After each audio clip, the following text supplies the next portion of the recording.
Si le théâtre musical, c'est votre tasse de thé, on a en plein la personne avec qui en parler. En l'occurrence, Jade Bruno est là. Bonjour Jade.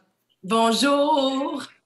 On respire au théâtre musical chez vous, là. Il y a sur la route en ce moment le show de Clémence, avec la bénédiction de Clémence aussi. Et avant de parler de la Corriveau, qui est un projet qui est en devenir un autre théâtre musical, j'aimerais ça que tu me racontes un peu l'aventure avec Clémence. Ah, c'est toute une histoire. Des fois, il y a des spectacles qu'on prévoit faire. Il y en a d'autres qui arrivent comme un cadeau puis comme une surprise sur le chemin. Moi, j'ai eu le plaisir et la chance dans les dernières années de jouer beaucoup en théâtre musical, dans Les Belles Sœurs, Demain matin, Montréal matin, Grease. J'ai fait beaucoup de musical. Et c'est comme une bénédiction pour moi. C'est comme le plus beau des cadeaux, le meilleur des deux mondes. Théâtre, chant, danse. Bon, et là, en parallèle de cette super carrière que je chéris chaque jour, il y a une compagnie de théâtre, le Théâtre de l'Œil ouvert, que je dirige. Et puis, on est en partenariat avec la Maison de la Culture Pointe-aux-Trembles dans l'Est de Montréal, qui reçoit en 2019 l'exposition de Clémence Desrochers de la factory au musée. Et là, l'agente culturelle me dit, j'aimerais ça en parallèle présenter quelque chose, peut-être une soirée de lecture de textes ou de chansons de Clémence. Bien sûr, nous autres, on embarque là-dedans, chanter, ça ne fait pas peur. Let's go. Et là, je connaissais Clémence, comme tout le monde connaît Clémence, mais là, je me suis plongée à 100% dans son œuvre. Je l'ai contactée, bien sûr. J'ai parlé avec Louise, sa conjointe, puis elles ont tout de suite accepté de me faire parvenir tous les CD, tous les enregistrements de spectacles, les écrits, tout ça. Et là, j'ai découvert pour vrai l'univers de Clémence, au-delà des blagues et de l'humour. Je m'en suis pas remis encore. Et là, j'ai rappelé l'agente culturelle, j'ai dit, ce ne sera pas possible, on ne pourra pas faire juste une soirée de lecture ou de chansons. Ce sera notre prochaine création originale.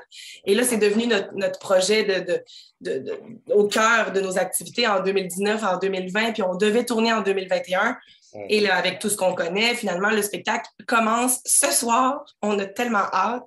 Puis j'aime bien dire que c'est un spectacle surprise parce que c'était pas prévu. C'est vraiment comme un coup de foudre que j'ai eu avec Clémence, puis avec tous les artistes avec qui on a collaboré. Puis on s'est lancé dans cette aventure-là. C'est tellement, ah oui, c'est tellement, j'aime tellement ce jardin-là, là. Chaque fois que je vois la photo, je suis émue. C'est comme un tout petit spectacle d'une douceur qui est comme guérisseuse, surtout à l'issue de la pandémie. En plus, on ne savait pas, quand on l'a créé, on ne savait pas que ce serait joué après une pandémie mondiale. On ne savait même pas encore que la COVID existait. Mais ce soir, en tout cas, on monte sur scène pour la première fois, puis j'ai tellement hâte de porter ça, là. Oh, c'est un privilège. Alors, sur scène, tu es accompagné de Simon Fréchette-Daou et de Marc-André Perron. Oui, Qui sont, Simon, pardon. qui sont-ils? Simon Fréchette Daou, qui est un comédien-chanteur, qui est aussi, je dois le dire parce que je suis trop transparente, mon conjoint dans la vie. Et c'est aussi mon collègue de création, le co-directeur artistique de la compagnie de théâtre. Objectivement, c'est un grand comédien, un super chanteur et c'est un privilège pour moi de partager la scène avec lui. En plus qu'on a cette complicité naturelle-là d'amoureux et de collègues. Et puis, Marc-André Perron, qui est un pianiste fulgurant, qui comprend tout de l'intérieur. Il fait de la dentelle avec ses doigts sur les notes. Il respire en même temps que moi. C'est le troisième personnage de la pièce. C'est extraordinaire. Je suis en Cadillac. Alors, Donc, par quoi vous prenez... bon, tu décides de faire de la poésie, tu décides de faire des chansons d'abord, tu parles de son père.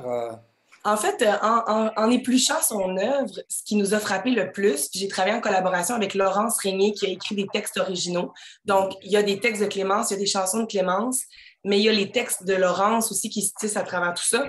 Mais en épluchant son œuvre, ce qui nous a le plus frappé, Laurence et moi, c'était l'espèce de mélancolie ou la nostalgie que Clémence porte au-delà de l'humour, dans tous les thèmes qu'elle aborde, puis dans son espèce de vision du monde, son rapport à ses parents, le deuil dans sa vie, le deuil de sa mère, de son père, son rapport aussi à son métier, à l'amour en général. Il y avait tellement de sujets que je me suis dit, je pense que ce qui me frappe le plus, c'est le legs de Clémence. Et c'est cette idée-là de la transmission puis du legs qui est au cœur du projet, dans le fond. On parle de notre héritage, de toutes celles qui sont venues avant nous, dont Clémence fait partie. Elle devient un peu un prétexte pour rendre un hommage aux femmes du Québec, à nos mères, à nos grands-mères, à toutes celles qui étaient là avant, puis à celles qui viendront après. C'est un peu ça le fil rouge, je dirais, du spectacle, qui se tisse à travers ses textes et ses chansons. Et puis, c'est un privilège de faire ça. Alors, on parle, Jean, d'une tournée considérable au Québec. Quand j'ai vu la liste, là, ça prendrait 2 minutes pour la compléter. Mais vous allez vraiment dans tous les coins du Québec et ça, je trouve ça formidable parce que Clémence appartient au Québec et vice-versa. Oui, puis c'était important pour nous aussi de pouvoir penser le spectacle pour qu'il soit adaptable à différents formats de salles. Fait qu'on fait autant des grandes salles que des toutes petites salles. Le décor, c'est un jardin.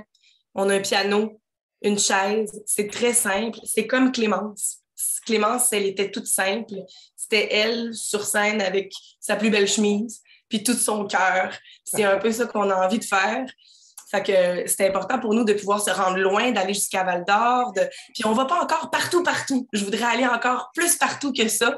Peut-être même que le spectacle pourra tourner plus longtemps. Je le souhaite. Je pense pas que c'est un spectacle qui a une date de péremption. Je pense que ça pourrait être en 2024, en 2025, toute la vie. J'aurai pas d'âge non plus pour jouer ça. J'y souhaite vraiment une belle vie. Ben, je souhaite que la tournée se passe, mais vraiment à votre goût et que l'ensemble des Québécois pourra aller voir. Alors, soyez à l'affût, ça va être annoncé partout dans les journaux et dans les publications locales et régionales, sans doute aussi. Jade, parallèlement à Clémence, il y a un autre projet qui est déjà démarré, qui est en route, qui est en pré-prod, et ça s'appelle La Corriveau, la soif des corbeaux. Écoute, je t'entends juste nommer le titre, puis j'ai des frissons. C'est une bonne journée pour moi là, aujourd'hui avec ces deux projets-là. Ben, évidemment, le théâtre musical est au cœur, moi, de mes préoccupations comme interprète, mais aussi comme créatrice. Je trouve que c'est une forme d'art qui est tellement élevante, qui nous permet de rejoindre un public plus grand grâce à la musique, grâce à la puissance des mots qui se combinent aux mélodies. Et puis, on avait le désir depuis longtemps de faire un théâtre musical original, textes originaux, chansons originales, mais purement québécois, avec une espèce je ne sais même pas comment dire, une fibre là, qui va faire en sorte que tout le monde va s'identifier, un peu comme quand René Richard Cyr est arrivé avec Les Belles-Sœurs, le texte de Michel Tremblay, transformé en théâtre musical. Mon Dieu, on n'avait pas le choix, c'était un incontournable, fallait y aller. J'avais envie de faire quelque chose comme ça. Et là, on a une super équipe de création. C'est moi la porte-parole aujourd'hui, mais je ne suis pas seule. Il y a encore Simon Fréchette-Daou qui travaille là-dessus avec moi. Marc-André Perron aussi, c'est le même noyau. Il y a Geneviève Baudet et Félix Léveillé qui s'ajoutent à ça, qui sont les co-auteurs, autrices du texte et des paroles de chansons. Et Audrey Thériault qui a composé la musique. On replonge dans l'histoire de la Corriveau. On est en 1763. C'est ça. Un personnage mythique, là, légendaire, folklorique. C'est notre sorcière à nous autres. Ouais. C'est quelque chose. Là. Puis non seulement c'est une légende, mais c'est aussi une histoire vraie. Cette femme-là, elle a existé. Puis dans la légende, on dit bon, que c'est une vieille sorcière au dos courbé qui a tué ses 7 maris. Mais dans la vraie vie, cette fille-là, elle avait 30 ans. Elle a eu 3 enfants de son premier mari qui est décédé suite aux batailles sur la plaine d'Abraham. Elle s'est recasée avec un voisin parce que dans ce temps-là, on ne pouvait pas être longtemps toute seule. Puis, ben, c'est pas très compliqué aujourd'hui de déduire qu'elle vivait de la violence conjugale. Tout le monde dans le village le savait. Louis Daudier, c'était un pas fin. Il se pognait avec son beau-père, Joseph Corriveau. Il y avait des batailles dans le village. T'sais, c'était su quand même. Et un jour, Louis Daudier est retrouvé mort dans la grange.